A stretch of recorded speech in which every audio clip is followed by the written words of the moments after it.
அதிமுகவிலிருந்து பிரிஞ்சு போன ஓ பன்னீர்செல்வம் அவர்களோட அணியினர் மீண்டும் திரும்பி வந்து தங்களோட அணி கூட பேச்சுவார்த்தை நடத்துவாங்கன்னு முதல்வர் எடப்பாடி பழனிசாமி அணியை சேர்ந்த அதிமுகவோட நிர்வாகிகள் எல்லாருமே ரொம்பவே ஆவலா எதிர்பார்த்துட்டு இருக்காங்க. ஆனா இது வரைக்கும் எந்த ஒரு அதிகாரப்பூர்வ பேச்சுவார்த்தையும் நடக்கவே இல்லை.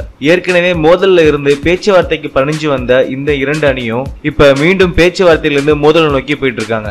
இந்த ரெண்டு அணிகளை சேர்ந்தவங்களும் நாளுக்கு நாள் ஒருத்தரை மாத்தி ஒருத்தர் குறை சொல்றது அதிகமாகிட்டே போயிட்டு இருக்கு. இந்த நேரத்துல இன்னைக்கு மே 1 உழைப்பாளர் தினத்தை முன்னிட்டு மே தின கூட்டம் நடந்துச்சு. அந்த கூட்டத்துல முதல்வர் எடப்பாடி பழனிசாமி அவர்கள் கலந்துகிட்டாரு. அப்ப அவர் பேசும்பொழுது ஓ பன்னீர்செல்வம் அவர்கள் முதலில் பேச ஆரம்பிக்கும் பொழுது எந்த ஒரு நிபந்தனையும் வைக்கவில்லை என்றும், மேலும் அவர் கட்சியை சேர்ந்தவங்க ஒரு சில பேர் சொல்றதுனாலதான் இந்த மாதிரி நிபந்தனைகள் எல்லாமே அவர் வச்சிட்டு இருக்காருன்னு சொல்லிட்டு இருந்தாரு. மேலும் எந்த ஒரு நிபந்தனையுமே இல்லாம பேசணும்னு நினைச்சாங்கன்னா கண்டிப்பா அவங்க வந்து தங்கள் அணி கூட பேச்சுவார்த்தை நடத்தலாம்னு சொல்லியிருந்தாரு. பேச்சுவார்த்தைக்கு அப்புறம் அவங்களோட நிபந்தனைகளை பத்தி பேசி ஒரு முடிவு எடுக்கலாம்னு தெரிவிச்சிருந்தாரு. அதே மாதிரி புதுவண்ணாரப்பேட்டையில் நடந்த மேதின கூட்டத்தில் பங்கேற்ற ஓ பன்னீர்செல்வம் அவர்கள் முதல்வர் எடப்பாடி பழனிசாமி அவர்களை எப்படி நம்புறதுனே தெரியலன்னு அவர் ஒரு கபட நாடகம் ஆடிட்டு இருக்காருன்னு தெரிவிச்சிருந்தாரு. மேற்கொண்டு பேசிய திரு ஓ பன்னீர்செல்வம் அவர்கள் மக்களோட நலனுக்காகவும் மக்களோட எதிர்பார்ப்புக்காகவும் சசிகலா மற்றும் தினகரன் அவர்களை அதிமுக அணியில இருந்து வெளியேற்றினதா தெரிவிச்சிருந்தாரு. ஆனா அதிமுக அணியோட சார்புல இருந்து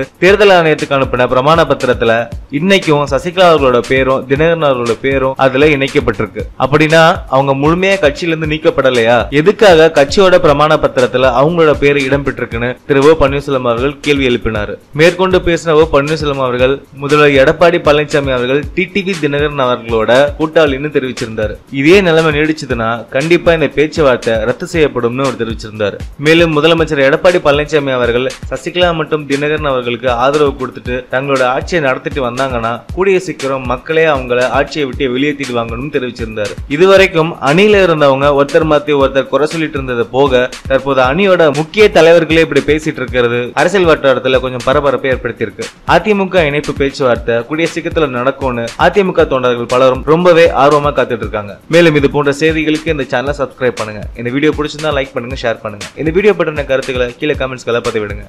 நன்றி.